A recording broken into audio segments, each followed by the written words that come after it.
Salut la compagnie, c'est Jules Melon et aujourd'hui dans Rapprochement Ciné Critique, revenons au cinéma de Peter Bogdanovich, metteur en scène mais aussi critique, que j'ai découvert il y a quelques semaines avec son premier vrai long, on va dire, assumé, à savoir La Cible. Et là, j'enchaîne avec ce qui est peut-être son plus connu, sorti en 1971, à savoir The Last Picture Show, ou en version française, La Dernière Séance. Peut-être que Eddie Mitchell s'est inspiré donc du titre de cette œuvre pour sa chanson, mais c'est apparemment plus l'émission qu'il a lui-même présentée dans les années 80-90 qui doit vraiment cette appellation donc à un métrage qui a eu pas mal de succès et qui a eu quelques Oscars. On y reviendra notamment à travers son casting, puisque dans le rôle principal nous avons Timothy Bottoms accompagné en co-star de Jeff Bridges. Mais à l'époque, Bottoms était peut-être un peu plus célèbre car il venait de performer, on va dire, de façon assez fracassante dans le Johnny s'en va en guerre, seule réalisation de Dalton Trumbo, que je n'ai toujours pas vu d'ailleurs, mais il faudra que je m'y mette. Et Jeff Bridges, on connaît sa carrière par la suite, bien sûr. À leur côté, donc tout jeune à l'époque, il y a un vieux briscard venu du cinéma de John Ford, et oui, Bogdanovich était fan, Ben Johnson. C'est aussi des présences marquées et marquantes de Sybil Shepherd, que vous verrez après dans Taxi Driver, Cloris Leachman, qui je crois a eu un Oscar, comme Ben Johnson, si je ne me trompe pas. Et Ellen Burstyn est aussi présente un peu moins en avant, mais elle, ensuite aussi, elle aura sa carrière, L'Exorciste suit 2 ans après. Citons aussi Randy Quaid, bon bref, des visages connus, mais peut-être pas très réputés à l'époque, pour, oui, une œuvre qui est entre cinéma classique et Nouvelle Hollywood. Très Nouvelle Hollywood sur pas mal de points, mais avec des hommages à ce vieux cinéma, d'ailleurs on est en noir et blanc là, alors que pourtant en 1971 il n'y en avait plus beaucoup des films qui n'étaient pas en couleur. Et en fait c'est une adaptation d'un roman autobiographique écrit par Larry McMurtry, qui plonge l'histoire donc vraiment en 1951, donc c'est déjà du cinéma nostalgique pour l'époque, où dans une petite ville du Texas qui se meurt petit à petit, qui est d'ailleurs depuis devenue une ville fantôme, une vraie, il n'y a plus tout est abandonné quoi, et tu sens que peut-être, de toute façon, c'était sûrement déjà le cas en 1971, vu la fin du film, mais bon bref.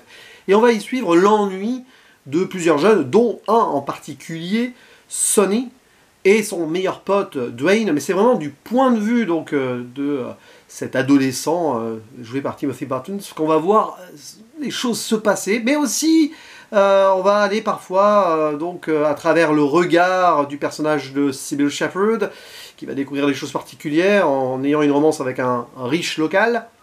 Et en fait, il se passe pas forcément grand chose en tant que tel dans le film, ou plutôt il se passe beaucoup de choses. Mais c'est des petits segments comme ça de vie ou de non-vie, où les jeunes ne savent pas trop quoi faire, à part jouer au football américain, donc probablement une fois par semaine, à chaque fois ils se prennent des volées absolues, ils sont nuls, et ils se font vanner le lendemain par les plus âgés, en tout cas du village. Et donc forcément, quelle occupation avoir dans un endroit où il n'y a pas grand-chose? Bon il y a un billard, il y a le snack local, et le cinéma, d'où le titre de Last Picture Show. Et pourtant, ce n'est pas vraiment un film qui va uniquement parler de cinéma. C'est pas cinéma paradisio quoi.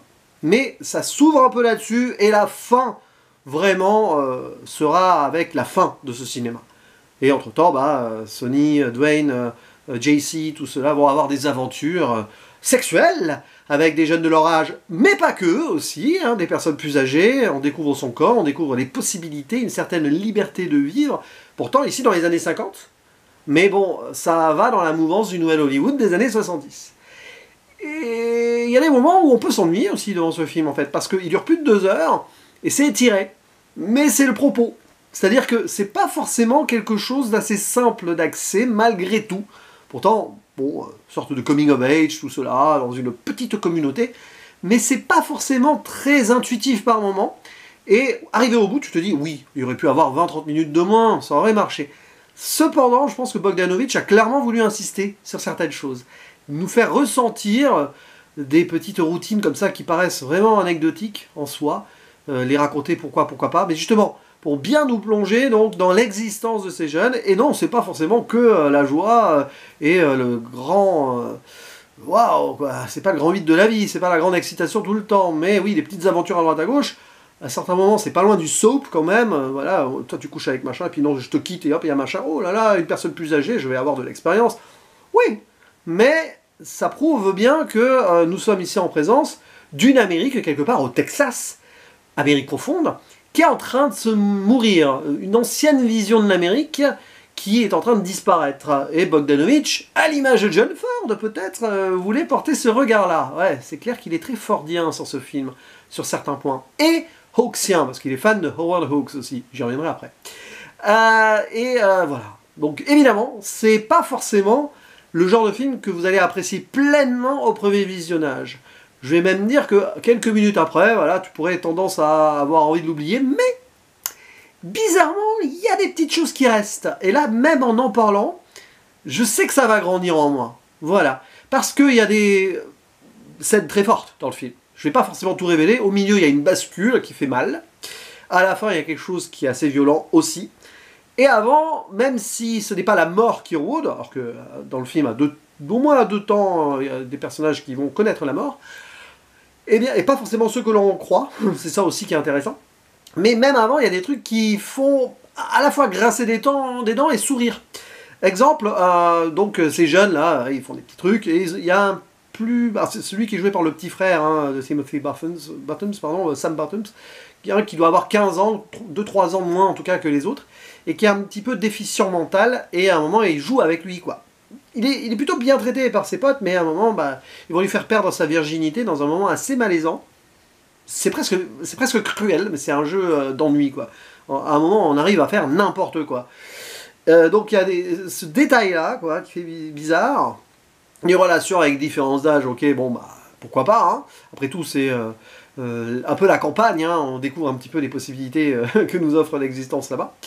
Et oui, il y a cette bascule au milieu qui va quand même nous faire réfléchir. Et là, on se pose 2 minutes et on se dit, c'est quand même une réflexion aussi sur cette jeunesse qu'on aimerait voir éternelle.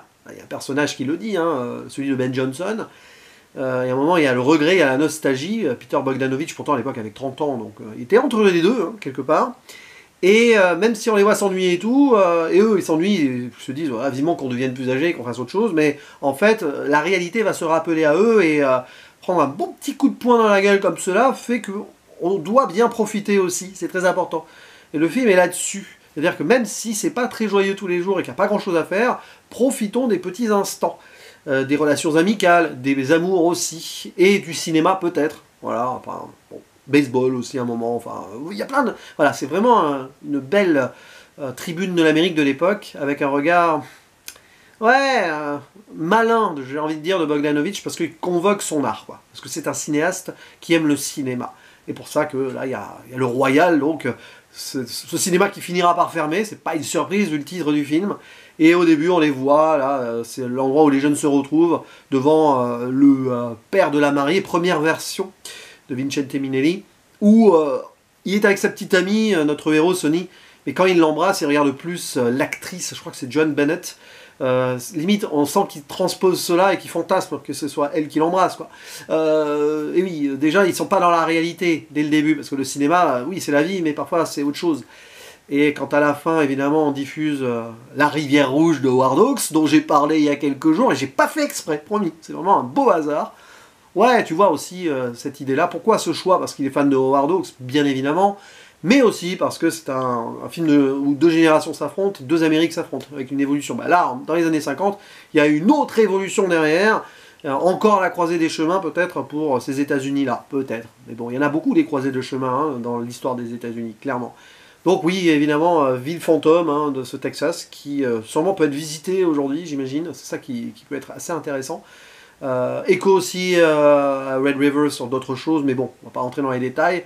Et c'est vrai qu'à la fin, c'est une sorte de western où il n'y a plus personne. Mais vu tout ce qui se passe dans le film, entre ceux qui s'en vont, ceux qui meurent et ceux qui partent pour d'autres aventures, oui, il n'y a plus personne. Cette ville, elle est appelée à être morte, et elle est déjà plus ou moins morte dès le début, mais il y a des âmes qui y survivent plus ou moins. C'est presque des fantômes vivants, quoi. Et c'est ça qui est intéressant, et d'où l'aspect autobiographique aussi, de convoquer les fantômes du passé. Je parle du romancier de base, évidemment. Donc c'est très intéressant comme film, évidemment, comme tu es plongé dans l'atmosphère des années 50, j'imagine que ceux qui l'ont découvert dans les années 70 étaient déjà en mode nostalgie, donc le voir là, aujourd'hui, bah, ça n'a plus de sens. Si, ça a un pur sens, justement, avec de la musique d'époque. Il y a Blue Velvet, à un moment, je me demande si David Lynch, peut-être inconsciemment, ne serait pas tombé sur ce film plus jeune, et il a gardé une idée pour en faire le film, avec la chanson, Blue Velvet, en plus dedans. Peut-être, peut-être. Et je finirai là-dessus, comme je l'avais vu dans La Cible, mais très autrement, c'est un film qui est entre deux. Et j'ai présenté d'ailleurs ma vidéo ainsi.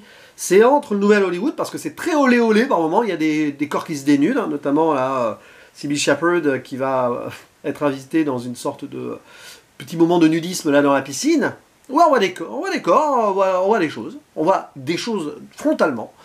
Ça se dénude, ça des relations sexuelles, etc., à droite à gauche dans le film. Hein. Donc c'est très Nouvelle Hollywood, 71, hein, post-68, mais avec un cachet old school, pur cinéma dans le temps. Et ça, c'est un peu la force de Bogdanovich, qui faisait ça dans La Cible en convoquant un cinéma du passé, hein, Corman, tout ça, Boris Karloff, etc., avec quelque chose qui montrait une nouvelle Amérique, là, et l'évocation du nouveau monstre américain.